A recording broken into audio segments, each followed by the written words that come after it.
Televideo Agrigento, prima tra le TV agrigentine nella graduatoria del bando Frequenza emesso questa mattina dal Ministero dello Sviluppo Economico.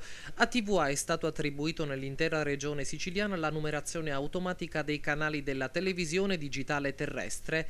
Il patto d'intesa stipulato da TVA con le altre televisioni siciliane, Video Mediterraneo di Modica, Onda TV di Messina, Video Sicilia di Trapani, CTS di Palermo, ha premiato la nostra emittente che si è piazzata 12ª nella graduatoria regionale. Grande soddisfazione da parte degli editori Pietro Licausi, Gerlando Butera e del direttore di TVA Notizie Arturo Cantella e da tutto lo staff tecnico amministrativo della nostra emittente. Così il 21 giugno, giornata prevista per lo spegnimento definitivo del segnale analogico, potrete continuare a seguirci anche in questa nuova forma di trasmissione.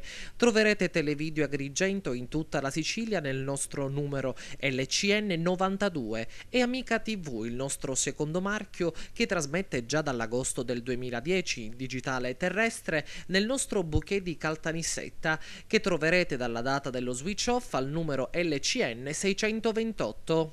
30 anni di televisione che continua ad imporsi e a proseguire verso il futuro. L'impegno editoriale ed amministrativo è stato tanto, ma il risultato c'è stato. La nostra squadra, la squadra di TVA, continuerà compatta e sinergica a rendervi aggiornati ed informati su tutto ciò che fa notizia ad Agrigento e in tutto il territorio regionale grazie al nostro telegiornale TVA Notizie, ad intrattenervi con le nostre trasmissioni e le rubriche culturali.